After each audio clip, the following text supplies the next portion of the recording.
Now students, let us start this particular topic, that is atmospheric pressure and Gauss law. Atmospheric pressure and Gauss law. So Gauss law we have in 12th standard. Okay, it's little bit different from that of this Gauss pressure. Okay, so here we have Gauss pressure.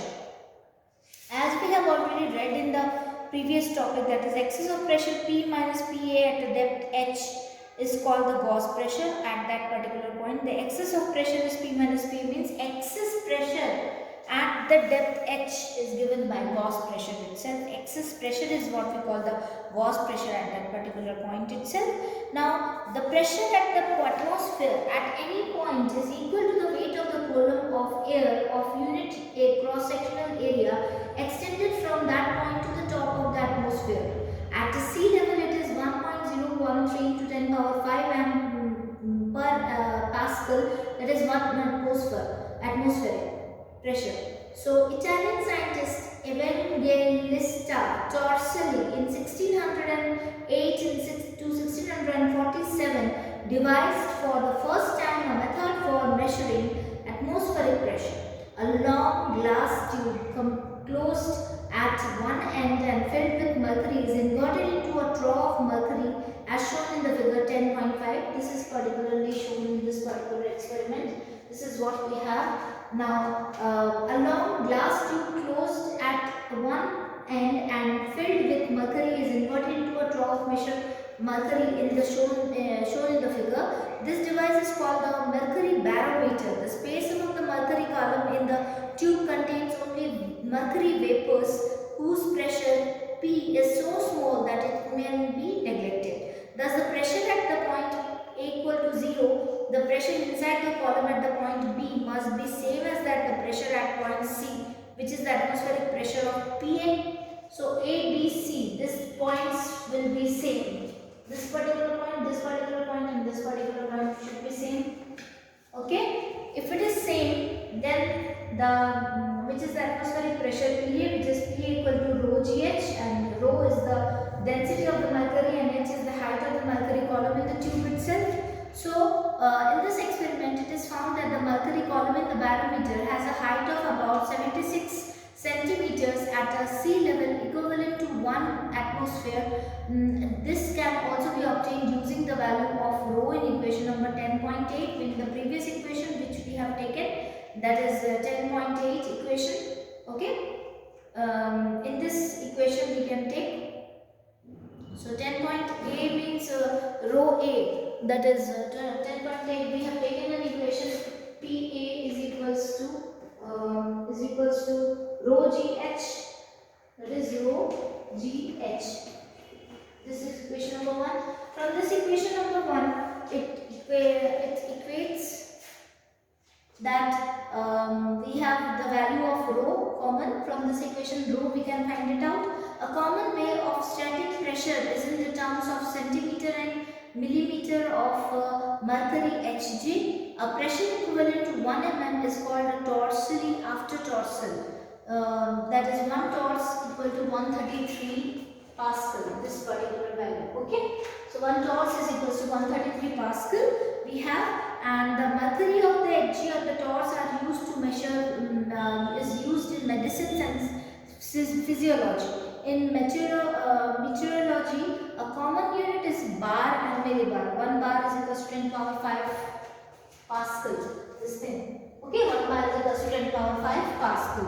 Here, an open tube manometer is a useful instrument of measuring pressure differences. It consists of a U-tube containing a suitable pressure, a low density pressure such as oil for measuring small pressure differences, and a high density liquid such as mercury for a large pressure differences. One end of the tube is open and to the atmosphere, and the other end is connected to the system whose pressure we want to measure. The pressure P at A is equal to the point B itself. So this particular arrangement we are talking about, and this particular point of this P at that particular point, okay, is equal to the pressure at point B. A will be equal to at point B itself. What is known gauge pressure, which is called P minus PA, which is a gauge pressure itself. This is equal to this itself. Okay, the pressure difference, and is proportional to the manometer height h. It is proportional to that height h, which is being raised out in this particular arrangement. So more or less what happens in this particular case is that due to the atmospheric pressure, this particular pressure is there, is something negligible at this particular point when the liquid is raised up to a particular height, 76 centimeters, say, about the with respect to the atmospheric pressure. So pressure after this filled up liquid is equal to 0 here, but before pressure there is some pressure which is negligible. So make it equal, it is directly happening. Why? Because this particular tube has some pressure.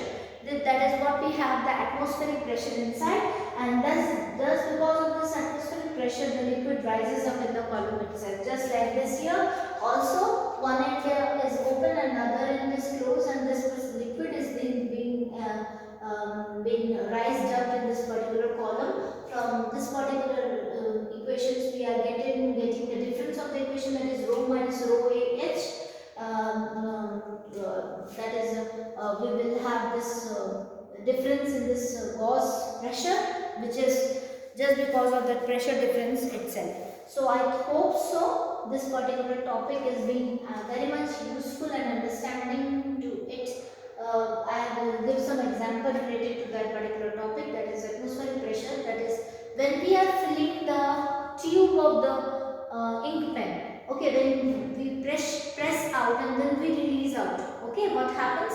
The liquid rushes into the tube itself of the pen, because the pressure, there is some kind of pressure in that particular tube itself, which is just because of the atmospheric pressure. So thus it is just because of the atmospheric pressure in the tube itself which rises up to a certain level. So I hope so this particular topic is interesting and a part of this particular chapter. It's very important because atmospheric pressure, you know it very well in the smaller classes, you have learned about it, and gauge pressure, I have told you the difference between the two pressure is what we have, the gauge pressure in the liquid column itself, which I have explained. Thank you, students.